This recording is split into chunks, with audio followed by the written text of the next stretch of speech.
So, good morning to my lovely children.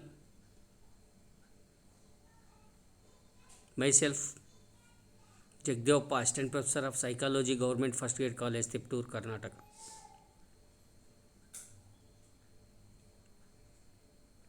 So, we are discussing the paper Basic Psychological Process.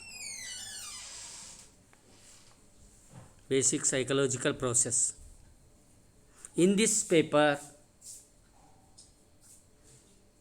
is the first year BA, second sem students of Tumkur University, Tumkur.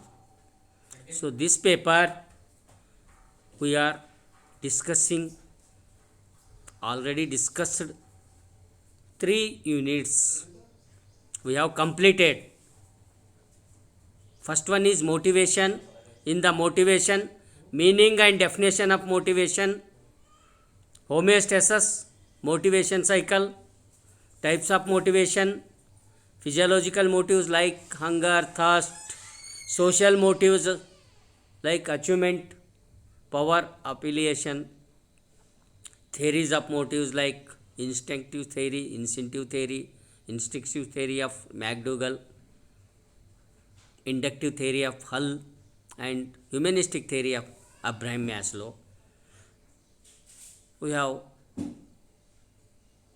completed the first unit. Also, we have completed the second unit, which is emotion, meaning and nature of emotion, physiological changes during emotion, psychological changes during emotions, types of emotions which are positive and negative, means pleasant, unpleasant emotions, joy, love, affection, anger, fear, grief. Also, we have discussed the theories of emotion, Cannon-Burt theory, etc., etc. So, in third unit also we have completed, which is sensation, attention, perception.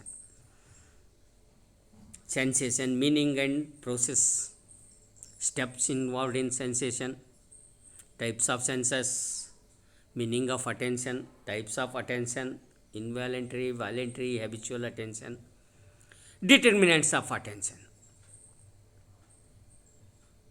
meaning of perception, Gestalt principles of perception, perceptual constancies, errors in perception. All these chapter third unit also completed. Already we have started the unit fourth, which is thinking.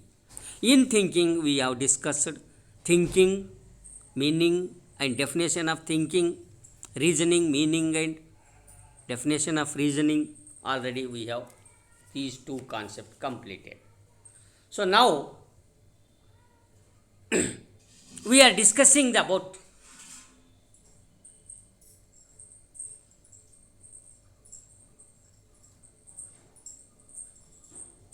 types of reasoning, which are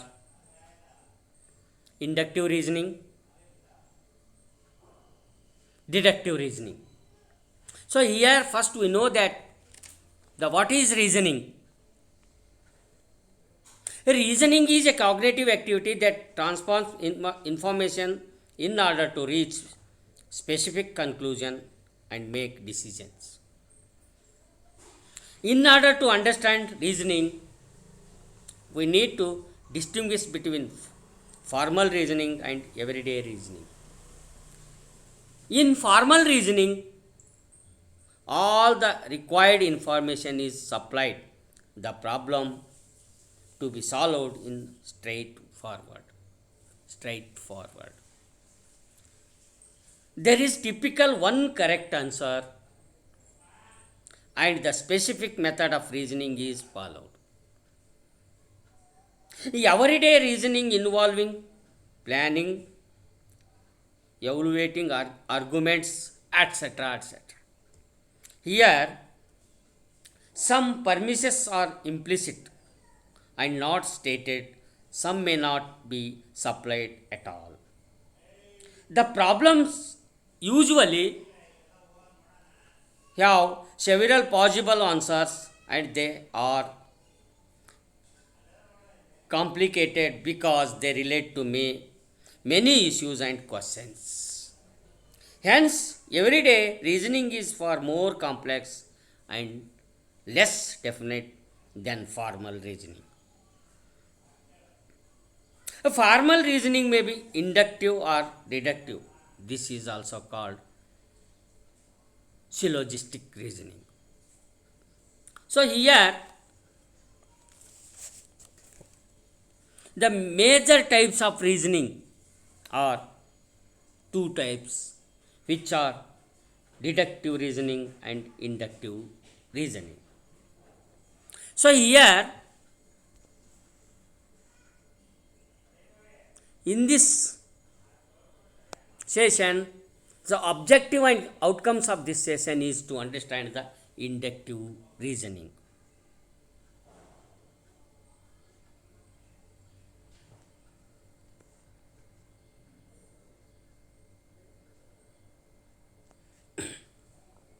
So, reasoning is the mental or cognitive process of looking for reasons for beliefs, conclusions, actions, or feelings. Humans have the ability to engage in reasoning about their own reasoning using introspection. Scientific research into reasoning is carried out within the fields of psychology and cognitive sciences.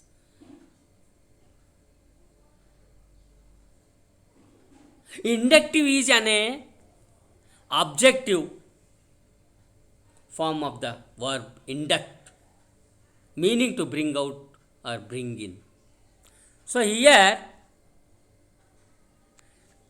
inductive reasoning is or uses ideas to reach broad conclusion, while deductive reasoning uses general ideas to reach specific conclusion. To develop your inductive reasoning, work on your attention to detail, your ability to recognize patterns and make projections, your memory and your emotional intelligence. An example of inductive logic is the coin I pulled from the bag is a penny. Therefore, all the coins in the bag are pennies, even if all of the premises are true in statements. Inductive reasoning allows for the conclusion to be false. So, here is inductive reasoning is a logical process in which multiple premises, all believed true or found true most of the time, are combined to obtain a specific conclusion or to supply evidence for the truth of a conclusion. Inductive reasoning is often used to generate predictions or to make forecasts. So, this is about the basic idea about the inductive reasoning.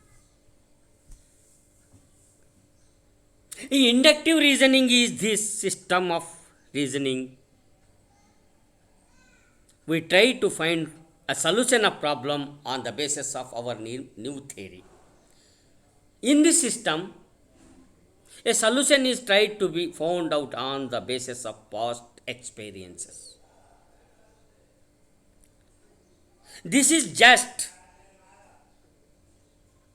a reverse of the deductive way of reasoning. In the inductive way of reasoning, we do not start with principle classify.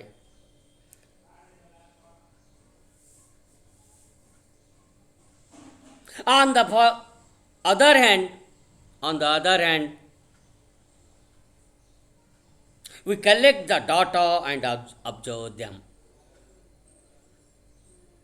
Then we classify them and lay down a theory in regard to them. With the help of the experiments, We try to determine the correctness or correctness and veracity of the theory and teach in particular principles. In education, a combination of both the methods is usual or useful. Therefore, while educating a child, both the types of reasoning should be helped in him. So, this is about the inductive reasoning.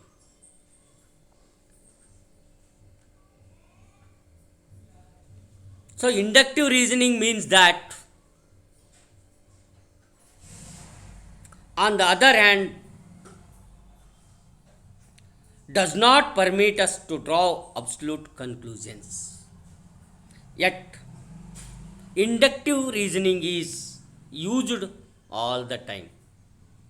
We conclude that a certain type of food will or will not make you feel sick because of our experiences on earlier occasions. Although the conclusion may not be logical, inductive conclusions are correct, often enough for us to get on with our daily lives with some degree of confidence.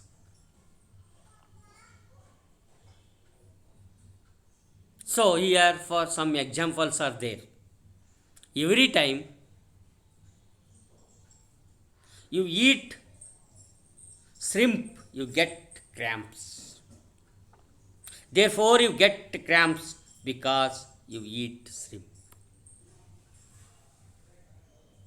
All the tigers observed in a particular region have yellow-black strips. Therefore, all the tigers native to this region have yellow strips. So, this is about the inductive reasoning. Inductive reasoning. So, here in Kannada, what we say that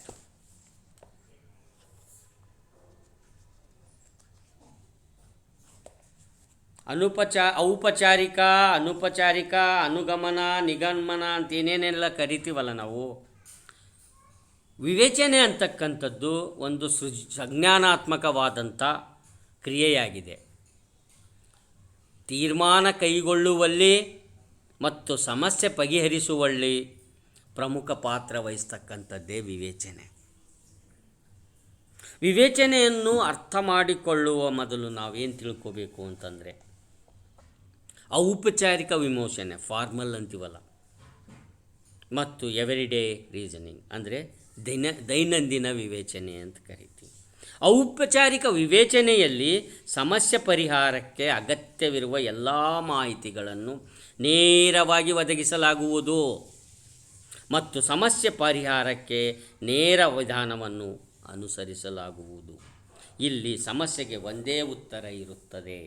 ಆದರೆ ದೈನಂದಿನ ಸಮಸ್ಯೆ ವಿವೇಚನೆಯಲ್ಲಿ ಯೋಜನೆ ರೂಪಿಸುವುದು, ಚರ್ಚೆಗಳ ಪರಿಶೀಲನೆ, ಈ ಮುಂತಾದ ಅಂಶಗಳು ಅಡಕವಾಗಿರುತ್ತವೆ. ಇಲ್ಲಿ ಸಮಸ್ಯೆ ಪರಿಹಾರಕ್ಕೆ ಬೇಕಾದ ಯಾವುದೇ ಮಾಹಿತಿಯನ್ನು ಒದಗಿಸಿರುವುದಿಲ್ಲ. ದೈನಂದಿನ ವಿವೇಚನೆಯಲ್ಲಿ ಸಮಸ್ಯೆಗೆ ಹಲವಾರು ಪರ್ಯಾಯ ಉತ್ತರಗಳಿದ್ದು ಸಮಸ್ಯೆ ಪರಿಹಾರ ತುಂಬ ಸಂಕೀರ್ಣವಾಗಿರುತ್ತದೆ. ಆದ್ದರಿಂದ ಔಪಚಾರಿಕ ವಿವೇಚನೆಯಲ್ಲಿ ಸಮಸ್ಯೆ ಪರಿಹಾರ ಸುಲಭ, ಆದರೆ ದೈನಂದಿನ ವಿವೇಚನೆಯಲ್ಲಿ ಸಮಸ್ಯೆ ಪರಿಹಾರ ತುಂಬ ಕಷ್ಟ. ಸೊ ಇಲ್ಲಿ ಔಪಚಾರಿಕ ವಿವೇಚನೆಯಲ್ಲಿ ನಮಗೆ ಅನುಗಮನ ವಿವೇಚನೆ ಅಂತ ಹೇಳ್ತೀವಿ ಮತ್ತು ನಿಗಮನ ವಿವೇಚನೆ ಅಂತ ಹೇಳ್ತೀವಿ. ಇಂಗ್ಲೀಷ್ನಲ್ಲದೆ ಡಿಡಕ್ಟಿವ್ ಆ್ಯಂಡ್ ಇಂಡಕ್ಟಿವ್ ರೀಸನಿಂಗ್ ಅಂಥೇಳಿ ಹೇಳ್ತೀವಿ. ಸೊ ಇದರಲ್ಲಿ ನಾವು ಅಧ್ಯಯನ ಮಾಡಬೇಕಾಗಿದ್ದು ಇಂಡಕ್ಟಿವ್ ರೀಸನಿಂಗ್, ಅನುಗಮನ ವಿವೇಚನೆ. ಸೊ ಅನುಗಮನ ವಿವೇಚನೆಯ ಸೂಕ್ತ ನಿರ್ಧಾರಗಳನ್ನು ಕೈಗೊಳ್ಳಲು ಅವಕಾಶ ನೀಡುವುದಿಲ್ಲ. ಆದರೂ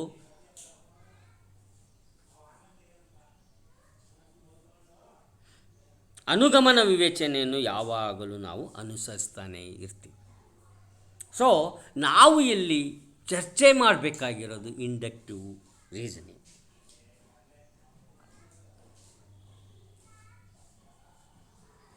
ಸೊ ಹಾಗಾಗಿ ಅನುಗಮನ ವಿವೇಚನೆಯ ಸೂಕ್ತ ನಿರ್ಧಾರಗಳನ್ನು ಕೈಗೊಳ್ಳಲು ಅವಕಾಶ ನಮಗೆ ನೀಡೋದಿಲ್ಲ.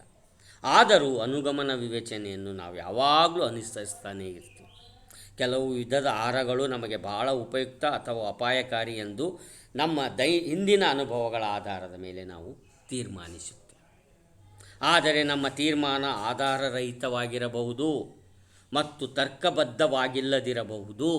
ಆದರೂ ನಮ್ಮ ತೀರ್ಮಾನದ ಆಧಾರದ ಮೇಲೆ ನಮ್ಮ ದೈನಂದಿನ ಬದುಕು ಸಾಗುತ್ತಿರುತ್ತದೆ. ಉದಾಹರಣೆ, ನುಗ್ಗೆಕಾಯಿ ತಿಂದರೆ ಉಷ್ಣ ಆಗುತ್ತದೆ ಎಂಬುದು ನಮ್ಮ ವೈಯಕ್ತಿಕ ನಂಬಿಕೆ. ಆದ್ದರಿಂದ ನುಗ್ಗೆಕಾಯಿ ತಿಂದಾಗಲೆಲ್ಲ ಆತನಿಗೆ ಉಷ್ಣವಾಗುತ್ತಿರುತ್ತೆ. ಒಂದು ಪ್ರದೇಶದಲ್ಲಿ ನೋಡಿದ ಹುಲ್ಲಿಗಳಲ್ಲಿ ಹಳದಿ ಕಪ್ಪು ಪಟ್ಟಿಗಳು ಇವೆ. ಆದ್ದರಿಂದ ಆ ಪ್ರದೇಶದ ಎಲ್ಲ ಹುಲ್ಲಿಗಳು ಹಳದಿ ಪಟ್ಟಿ ಹೊಂದಿವೆ ಎಂದು ನಾವು ಭಾವಿಸಬಹುದು. ಇದನ್ನು ನಾವೇನಂತ ಕರಿತೀವಿ? ಇಂಡಕ್ಟಿವ್ ರೀಸನಿಂಗ್ ಅಥವಾ ಅನುಗಮನ ರೀಸನಿಂಗ್ ಅಂಥೇಳಿ ಕರಿತೀವಿ.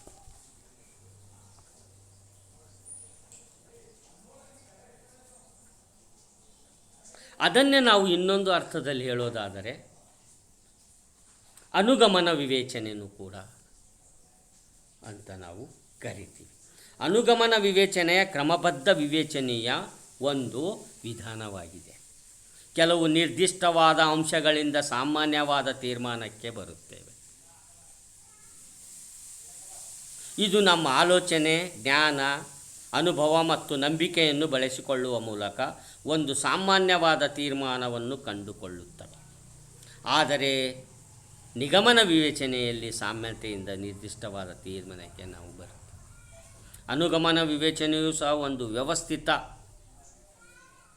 ವಿವೇಚನೆ ಕ್ರಮಬದ್ಧವಾಗಿದ್ದು, ವ್ಯಕ್ತಿಯು ತಾನು ಕಂಡ ಅಥವಾ ತಿಳಿದ ವಿಚಾರದ ಆಧಾರದ ಮೇಲೆ ಒಂದು ತೀರ್ಮಾನಕ್ಕೆ ಬರುತ್ತಾನೆ. ಉದಾಹರಣೆಯಾಗಿ ಹೇಳೋದಾದರೆ, ನಿಮ್ಮ ಶಾಲಾ ದಿನಗಳಲ್ಲಿ ನಿಮ್ಮ ಸ್ನೇಹಿತ ಕನ್ನಡಕವನ್ನು ಧರಿಸುವವನಾಗಿದ್ದು ತುಂಬ ಬುದ್ಧಿವಂತನಾಗಿರುತ್ತಾನೆ. ಅದೇ ರೀತಿ ನಿಮ್ಮ ಕಾಲೇಜಿನಲ್ಲಿರುವ ನಿಮ್ಮ ಸ್ನೇಹಿತನು ಕನ್ನಡಕವನ್ನು ಬಳಸುವವನಾಗಿದ್ದು ತುಂಬ ಬುದ್ಧಿವಂತನಾಗಿದ್ದರೆ ನಿಮ್ಮ ತೀರ್ಮಾನವು ಕನ್ನಡಕ ಧರಿಸುವವರೆಲ್ಲರೂ ಬುದ್ಧಿವಂತರೆಂದು ಹೇಳುತ್ತೆ. ಅದೇ ರೀತಿ ನೀವು ಹೇಳುತ್ತೀರಿ, ನಾವು ಹೇಳುತ್ತೀವಿ. ನಿಮ್ಮ ಪಕ್ಕದ ಮನೆಯ ಸ್ನೇಹಿತೆಯ ಒಬ್ಬಳು ಕೇರಳ ಹುಡುಗಿಯನ್ನು ಪ್ರೀತಿಸಿ ಮೋಸ ಹೋಗಿದ್ದು ಹುಚ್ಚನಾಗಿರುತ್ತಾನೆ. ಅದೇ ರೀತಿ ನಿಮ್ಮ ತರಗತಿಯ ಸ್ನೇಹಿತನು ಸಹ ಕೇರಳ ಹುಡುಗಿಯನ್ನು ಪ್ರೀತಿಸಿ ಮೋಸ ಹೋಗಿದ್ದು ಹುಚ್ಚನಂತಾಗಿರುತ್ತಾನೆ. ಬೇರೊಬ್ಬ ನಿಮ್ಮ ಬಾಲ್ಯ ಗೆಳೆಯ ಬಂದು, ನಾನು ಒಬ್ಬಳು ಕೇರಳ ಹುಡುಗಿಯನ್ನು ಪ್ರೀತಿಸುತ್ತಿದ್ದೇನೆ ಎಂದರೆ ತಕ್ಷಣ ನೀವು ನೀನು ಮೋಸ ಹೋಗುತ್ತೀಯಾ ಮತ್ತು ಹುಚ್ಚನಾಗುತ್ತೀಯಾ ಅಂತ ನಿಮ್ಮ ಸ್ನೇಹಿತನಿಗೆ ಹೇಳುತ್ತೀರಿ. ಹೀಗೆ ನಮ್ಮ ಅನೇಕ ವಿವೇಚನೆಗಳು ನಮ್ಮ ನಿರ್ದಿಷ್ಟ ಅಂಶಗಳ ಮೂಲಕ ಪ್ರಾರಂಭವಾಗಿ ಸಾಮಾನ್ಯ ತೀರ್ಮಾನಕ್ಕೆ ಬರುವ ಮೂಲಕ ನಮ್ಮ ಉದ್ದೇಶವನ್ನು ಕಂಡುಕೊಳ್ಳುತ್ತೇವೆ. ಇಲ್ಲಿ ನಾವು ಆಲೋಚಿಸಿದ ಕೇಳಲಾದ ಅನುಭವಗಳ ಮೂಲಕ ಒಂದು ಸಾಮಾನ್ಯವಾದ ತೀರ್ಮಾನಕ್ಕೆ ಬರುತ್ತೇವೆ. ಅದನ್ನೇ ನಾವು ಅನುಗಮನ ವಿವೇಚನೆ ಆರ್ ಇಂಡಕ್ಟಿವ್ ರೀಸನಿಂಗ್ ಅಂತೇಳಿ ಹೇಳ್ತೀವಿ. ಸೊ ಈ ರೀತಿಯಾಗಿ ಇಂಡಕ್ಟಿವ್ ರೀಸನಿಂಗ್ ಅಂದರೆ ಅನುಗಮನ ವಿವೇಚನೆ ಅಂತಕ್ಕಂಥದ್ದು ನಮಗೆ ತಿಳಿದಿರುವ ಆಧಾರದ ಮೇಲೆ, ನನ್ನ ಮಾಹಿತಿಯ ಆಧಾರದ ಮೇಲೆ ತಮ್ಮ ಮುಂದೆ ಹಂಚಿಕೊಂಡಿದ್ದೀನಿ. So on the basis of my experience, best of my knowledge, I contribute, I divide, I discuss, I lectured in front of you about inductive reasoning. I think, my lovely children, you are understood this concept ಅಂತ ಹೇಳುತ್ತಾ ಈ ಒಂದು ಅನುಗಮನ ವಿವೇಚನೆಗೆ ಸಂಬಂಧಪಟ್ಟಂಥ ಮಾಹಿತಿಯನ್ನು ತಮ್ಮ ಮುಂದೆ ನಾನು ಇಟ್ಟಿದ್ದೀನಿ. ತಾವು ಕೂಡ ಅದನ್ನು ಅರ್ಥ ಮಾಡಿಕೊಂಡಿರಿ ಅನ್ನುತ್ತಾ ಮುಂದಿನ ಒಂದು ಅಧಿವೇಶನಕ್ಕೆ ಹೋಗಲು ತಮ್ಮ ಅಪ್ಪಣೆ ಕೇಳುತ್ತಾ ಮುಂದಿನ ಅಧಿವೇಶನಕ್ಕೆ ಹೋಗುತ್ತೇನೆ.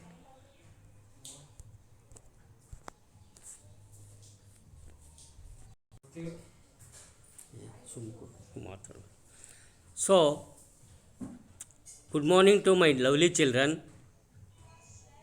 So, we are discussed about the inductive reasoning. ಅನುಗಮನ ವಿವೇಚನೆ ಅಂತಕ್ಕಂಥದ್ದು. We have discussed about, we clarify about the inductive reasoning. Now, we are discussing about the deductive reasoning. We do many of our actions basing them on the experience of others. For example, if a particular thing is patience, we do not eat it.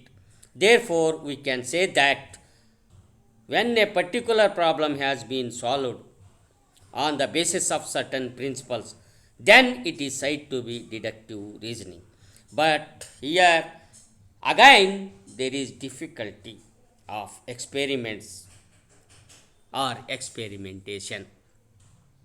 It is not possible to do a particular things according to the theory, rule or principles. Sometimes even when we are in knowledge of certain principles and theories, we are not able to reach the exact and proper conclusion and theories simply because we do not have proper experiences. In this system, first of all, problem is put before us. When the problem has been put forward, we start solving it. In order to solve the problem, we look at our past experiences and try to lay down theories.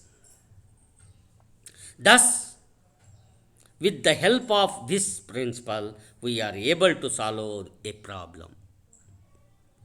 So, this is about the deductive reasoning in this session. So, this session is that to understand the reasoning and deductive reasoning. Deductive reasoning.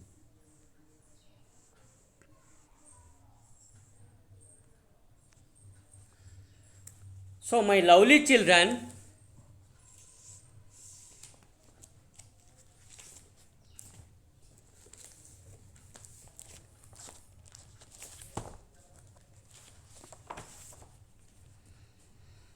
deductive reasoning is a form of reasoning which the conclusion must be true if the premises are true. Premises provide the assumption of or basic information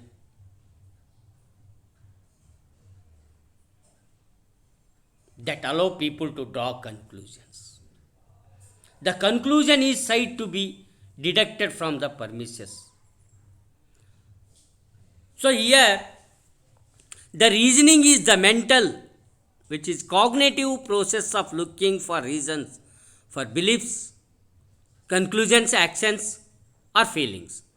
Humans have ability to engage in reasoning about their own reasoning using introspection.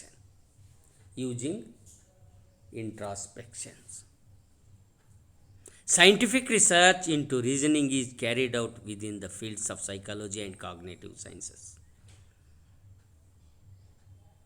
of relating to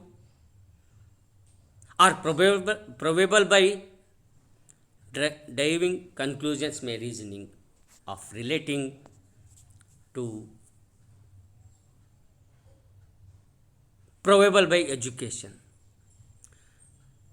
Suppose we seeing in the sense deductive principles, employing deduction in reasoning conclusion based on deductive logic.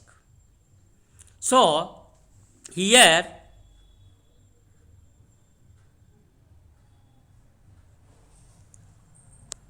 deductive reasoning is a type of logical thinking that starts with a general idea and reaches a specific conclusion. It is sometimes is referred to as top-down thinking or moving from the general to the specific. With deductive reasoning, if the premises are true, then the conclusion must be true. Logically,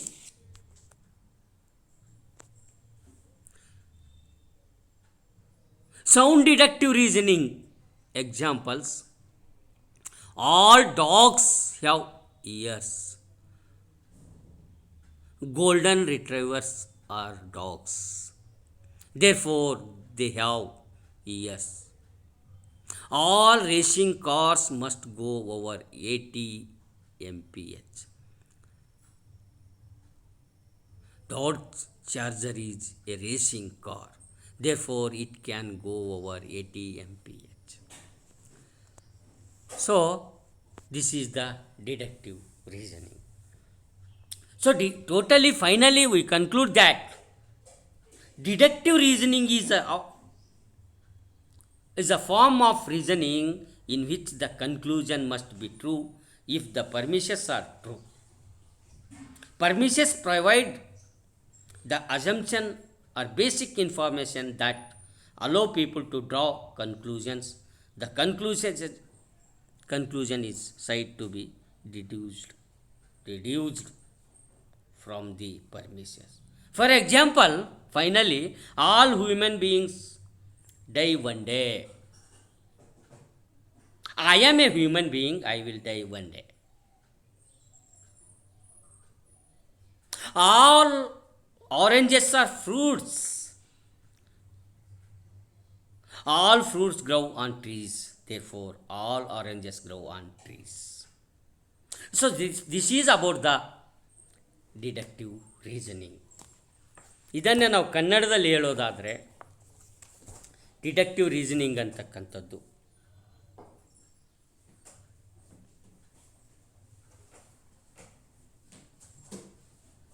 ನಿಗಮನ ವಿವೇಚನೆ ಅಂತ ಕರಿತೀವಿ.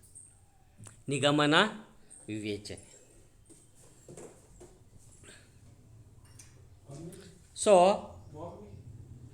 ನಿಗಮನ ವಿವೇಚನೆ ಅಂತಕ್ಕಂಥದ್ದು ಮೂಲಧಾರ ಸರಿಯಾಗಿದ್ದರೆ ತೀರ್ಮಾನವು ಸರಿಯಾಗಿರುತ್ತದೆ ಎಂಬುದು ನಿಗಮನ ವಿವೇಚನೆ ಒಂದು ಸಾರಾಂಶ. ಮೂಲಧಾರವು ನಾವು ಕೈಗೊಳ್ಳುವ ತೀರ್ಮಾನದ ಮೇಲೆ ಪ್ರಭಾವ ಬೀರುತ್ತದೆ. ಆದ್ದರಿಂದ ನಾವು ಕೈಗೊಳ್ಳುವ ಎಲ್ಲ ತೀರ್ಮಾನಗಳು ಅಥವಾ ಎಲ್ಲ ತೀರ್ಮಾನಗಳಿಗೂ ಒಂದು ಆಧಾರ ಇದ್ದೇ ಇರುತ್ತದೆ ಎಂಬುದು ನಿಗಮನ ವಿವೇಚನೆಯ ಪ್ರತಿಪಾದನೆಯಾಗಿರುತ್ತದೆ. ಉದಾಹರಣೆಯಾಗಿ ಹೇಳೋದಾದರೆ, ಎಲ್ಲ ಮನುಷ್ಯರು ಒಂದು ದಿನ ಸಾಯುತ್ತಾರೆ. ನಾನೂ ಒಬ್ಬ ಮನುಷ್ಯ, ಆದ್ದರಿಂದ ನಾನು ಒಂದು ದಿನ ಸಾಯುತ್ತೇನೆ. ಇನ್ನೊಂದು ಉದಾಹರಣೆಯಾಗಿ ಹೇಳೋದಾದರೆ, ಕಿತ್ತಳೆ ಜಾತಿಯ ಎಲ್ಲ ಫಲಗಳು ಹಣ್ಣುಗಳು.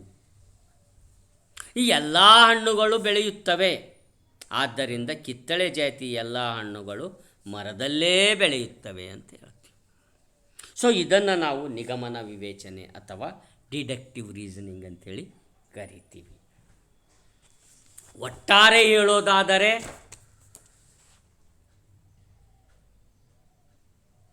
ಕ್ರಮಬದ್ಧ ವಿವೇಚನೆ ಅಂತ ಕೂಡ ನಾವು ಕರಿತೀವಿ. ಸೊ ಕ್ರಮಬದ್ಧ ವಿವೇಚನೆ ಅಂದರೆ ಕೊನೆಯದಾಗಿ ನಾವು ಹೇಳೋದಾದರೆ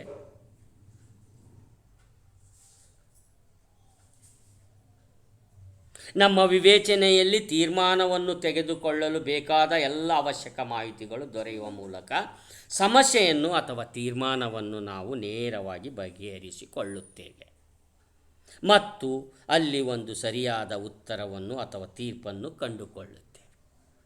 ಈ ರೀತಿಯ ವಿವೇಚನೆಗಳನ್ನು ಕ್ರಮಬದ್ಧ ವಿವೇಚನೆ ಅಂತೇಳಿ ನಾವು ಹೇಳ್ತೀವಿ. ಈ ಕ್ರಮಬದ್ಧ ವಿವೇಚನೆಯನ್ನು ನಾವು ಎರಡು ಪ್ರಕಾರವಾಗಿ ನೋಡ್ಬೋದು.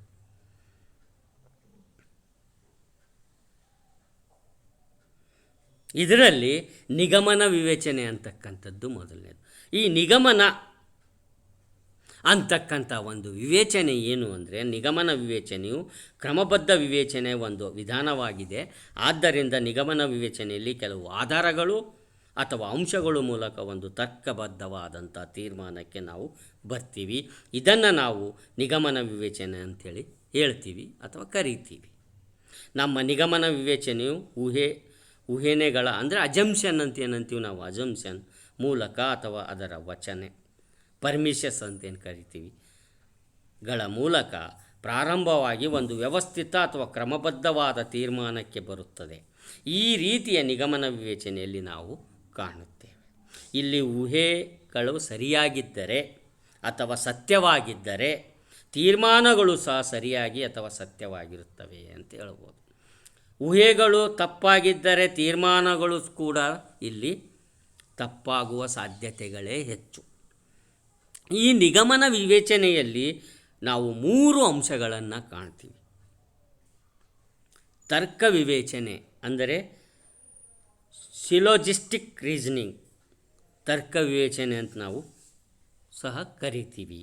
ಇಲ್ಲಿ ಸಾಮಾನ್ಯವಾದ ಊಹೆಯಿಂದ ಪ್ರಾರಂಭವಾಗಿ ಒಂದು ನಿರ್ದಿಷ್ಟವಾದ ತೀರ್ಮಾನಕ್ಕೆ ನಾವು ಬರಲಾಗುತ್ತದೆ. ಈ 3 ಅಂಶಗಳ ತರ್ಕ ವಿವೇಚನೆಯಲ್ಲಿ 2 ಊಹೆಗಳನ್ನು ಇರುತ್ತವೆ ಮತ್ತು ಒಂದು ತೀರ್ಪು ಅಥವಾ ತೀರ್ಮಾನವಾಗಿರುತ್ತದೆ. ಇದನ್ನು ನಾವು ಉದಾಹರಣೆಯಾಗಿ ನೋಡೋದಾದರೆ, ಎಲ್ಲ ಮನುಷ್ಯರು ಒಳ್ಳೆಯವರು, ಇದು ಊಹೆ. ರಾಜ್ಯ ಒಬ್ಬ ಮನುಷ್ಯ, ಇದು ಕೂಡ ಊಹೆ. ಹಾಗಾದರೆ ರಾಜು ಒಬ್ಬ ಅಥವಾ ರಾಜ್ಯನಾದವನಂತ ಒಬ್ಬ ಒಳ್ಳೆಯ ವ್ಯಕ್ತಿ ಅಂತೇಳಿ ನಾವು ತೀರ್ಮಾನಕ್ಕೆ ಬರ್ತೀವಿ. ಎಸ್ನಿಂದ ಪ್ರಾರಂಭವಾಗುವ ಹೆಸರಿನ ಹುಡುಗಿಯರು ಸುಂದರವಾಗಿರುತ್ತಾರೆ ಅಂತ ಅಂದ್ಕೊಳ್ಳೋಣ. ಸೀಮಾ ಎಂಬುದು ಒಂದು ಹುಡುಗಿಯ ಹೆಸರು. ಹಾಗಾದರೆ ಸೀಮಾ ಸುಂದರವಾದ ಹುಡುಗಿ. ಇನ್ನೊಂದು ಉದಾಹರಣೆ ಹೇಳೋದಾದರೆ, ರಕ್ತದ ಗುಂಪಿನ ಜನರು ಹೆಚ್ಚು ರೀತಿ ಅಥವಾ ರಸಿಕತೆ ಇರುವವರು, ಇದು ಆಧಾರವಾದಂಥ ವಚನ. ಮೋಹನ್ ರಕ್ತದ ಗುಂಪು ಆಗಿರುತ್ತದೆ ಅಂತಕ್ಕಂಥದ್ದು ಆಧಾರ ವಚನ. ಹಾಗಾದರೆ ಮೋಹನ ಒಬ್ಬ ರಸಿಕತೆಯ ವ್ಯಕ್ತಿ, ಇದು ತೀರ್ಮಾನ. ಸೊ ಹೀಗೆ ಈ ಒಂದು ಉದಾಹರಣೆಗಳ ಆಧಾರದ ಮೇಲೆ ಹೇಳೋದಾದರೆ ನಿಗಮನ ವಿವೇಚನೆ ಒಂದು ವ್ಯವಸ್ಥಿತ ವಿವರಣೆಯನ್ನು ಕಾಣಬಹುದು. ಕೊಡಲಾದ ಮೊದಲು 2 ವ್ಯಾಖ್ಯೆಗಳ ಆಧಾರದ ಮೇಲೆ ಅಥವಾ ಊಹೆಗಳ ಮೇಲೆ 3ನೇ ವ್ಯಾಖ್ಯವನ್ನು ನಾವು ತೀರ್ಮಾನವಾಗಿ ಸ್ಪಷ್ಟಪಡಿಸುತ್ತೇವೆ ಅಥವಾ ಸ್ಪಷ್ಟೀಕರಿಸುತ್ತೇವೆ. ಬಹಳ ಕ್ರಮಬದ್ಧವಾದ ಮತ್ತು ವ್ಯವಸ್ಥಿತ ಎಂದು ನಾವು ಹೇಳಬಹುದು. ಈ ರೀತಿ ತರ್ಕಬದ್ಧ ವಿವೇಚನೆಗಳನ್ನು ನಮ್ಮ ಅನೇಕ ಸಂದರ್ಭ ಸನ್ನಿವೇಶಗಳಲ್ಲಿ ಅತ್ಯಂತ ಉಪಯುಕ್ತವಾಗುವ ಮೂಲಕ ಒಂದು ನಿರ್ದಿಷ್ಟವಾದ ತೀರ್ಮಾನಕ್ಕೆ ಬಂದು ಅದಕ್ಕೆ ಹೊಂದಿಕೊಳ್ಳಲು ಬಹಳ ಸಹಕಾರಿಯಾಗುತ್ತವೆ. ಕೆಲವು ಬಾರಿ ನಮ್ಮ ತರ್ಕಬದ್ಧ ವಿವೇಚನೆಗಳು ಎಲ್ಲ ಸಂದರ್ಭ ಸನ್ನಿವೇಶಗಳಲ್ಲಿ ಸರಿಯಾಗಿ ಹೊಂದಿಕೊಳ್ಳಲು ಆಗುವಂತಿರುವುದಿಲ್ಲ. ಕೆಲವೊಮ್ಮೆ ಆಧಾರ ವಚನಗಳು ಸರಿಯಾಗಿದ್ದರೂ ಸಹ ತೀರ್ಮಾನ ಕಂಡುಕೊಳ್ಳಲು ಒಪ್ಪುವಂಥ ಉತ್ತರ ಸಿಗದಾಗುತ್ತದೆ. ಅಂದರೆ ಉದಾಹರಣೆಯಾಗಿ ಹೇಳೋದಾದರೆ, ಎಲ್ಲ ಸಿಂಹಗಳಿಗೂ 4 ಕಾಲುಗಳಿರುತ್ತವೆ, ನನ್ನಲ್ಲಿಯೂ 4 ಕಾಲುಗಳಿವೆ, ಹಾಗಾದರೆ ನಾನು ಸಿಂಹನ? ಎಲ್ಲ ಮನುಷ್ಯರು ಒಳ್ಳೆಯವರು ಅಂತ ಹೇಳ್ತೀವಲ್ಲಪ್ಪ, ಒಸಾಮಾ ಬಿನ್ ಲಾಡೆನ್ ಒಬ್ಬ ಮನುಷ್ಯ ತಾನೇ, ಹಾಗಾದರೆ ಒಸಾಮಾ ಬಿನ್ ಲಾಡೆನ್ ಒಳ್ಳೆಯವನಾ? ಈ ರೀತಿ ಅನೇಕ ವಿವೇಚನೆಗಳು ಉತ್ತಮವಾದ ಮತ್ತು ಸರಿಯಾದ ನಿರ್ಣಯಗಳನ್ನು ಕಂಡುಕೊಳ್ಳುವುದಿಲ್ಲ. ಇಂಥವುಗಳನ್ನು ತರ್ಕವಿರದ ವಿವೇಚನೆ ಎಂದು ಕೂಡ ನಾವು ಕರೆಯುತ್ತೇವೆ. ಇಲ್ಲಿ ಮೊದಲು 2 ಆಧಾರ ವಚನಗಳು ಸರಿಯಾಗಿದ್ದರೆ ಸಹ ತೀರ್ಮಾನ ಮಾತ್ರ ಸರಿ. ಅಂದರೆ ಮೊದಲೇ 2 ಏನು ಹೇಳ್ತೀವಿ, 2 ಆಧಾರ ಕರೆಕ್ಟ್ ಇದ್ದರೆ ಕೊನೆ ನಮ್ಮ ತೀರ್ಮಾನನೂ ಕರೆಕ್ಟ್ ಇರುತ್ತೆ ಅಂತಕ್ಕಂಥದ್ದು ನಾವು ಇಲ್ಲಿ ಹೇಳಬಹುದು. ಒಟ್ಟಾರೆಯಾಗಿ ಹೇಳೋದಾದರೆ ಇವು ತರ್ಕಬದ್ಧವಾದಂಥ ವಿವೇಚನೆಗಳಿಗೆ ತರ್ಕಬದ್ಧವಾದಂಥ ಊಹೆಗಳು ಇರಬೇಕು ನಮಗೆ. ಆ ಊಹೆಗಳ ಆಧಾರದ ಮೇಲೆ ನಾವು ತೀರ್ಮಾನ ಸರಿನೋ ತಪ್ಪು ಅಂತ ಹೇಳ್ತೀವಿ. ಊಹೆಗಳ ಅನುಗುಣವಾಗಿ ನಮ್ಮ ತೀರ್ಮಾನಗಳಿರ್ತವೆ. ಊಹೆಗಳು ತಪ್ಪಾದರೆ ತೀರ್ಮಾನವೂ ಕೂಡ ನಮ್ಮ ತಪ್ಪಾಗಿರ್ತವೆ ಅಂತ ಹೇಳುತ್ತಾ, today in this session we have discussed about two types of reasoning. One is inductive reasoning, another one is deductive reasoning. On the basis of my knowledge, best of my experience, best of my knowledge, we contribute, we divided, we discuss, I manifest, I lectured in front of you about the types of reasoning which are inductive and deductive reasoning. So my lovely children, I think you are understood this concept which is inductive and deductive reasoning ಅಂತ ಹೇಳುತ್ತಾ, ನನ್ನ ಅನುಭವ, ನನಗೆ ಗೊತ್ತಿರುವ ಜ್ಞಾನದ ಆಧಾರದ ಮೇಲೆ ಪ್ರಾಮಾಣಿಕವಾಗಿ ನಾನು ನಿಮ್ಮ ಎದುರಿಗೆ ಆಗಮನ ನಿಗಮನ ವಿವೇಚನೆಯ ಬಗ್ಗೆ ಅಲ್ಪ ಸ್ವಲ್ಪ ವಿಷಯ ತಮ್ಮ ಮುಂದೆ ಜ್ಞಾನವನ್ನು ಹಂಚಿಕೊಂಡಿದ್ದೇನೆ ಅಂತ ಹೇಳುತ್ತಾ, ಅದಕ್ಕೆ ತಾವುಗಳು ಕೂಡ ಸಾವಧಾನ ಚಿತ್ತರಾಗಿ ಆಲಿಸಿದ್ದಕ್ಕೆ ಕೃತಜ್ಞತೆಯನ್ನು ಹೇಳುತ್ತಾ ಈ ಒಂದು ಅಧಿವೇಶನ ಇಲ್ಲಿಗೆ ಮುಗಿಸ್ತಾ ಇದ್ದೀನಿ. Thank you. ಧನ್ಯವಾದ ನನ್ನ ಆತ್ಮೀಯ ವಿದ್ಯಾರ್ಥಿಗಳೇ.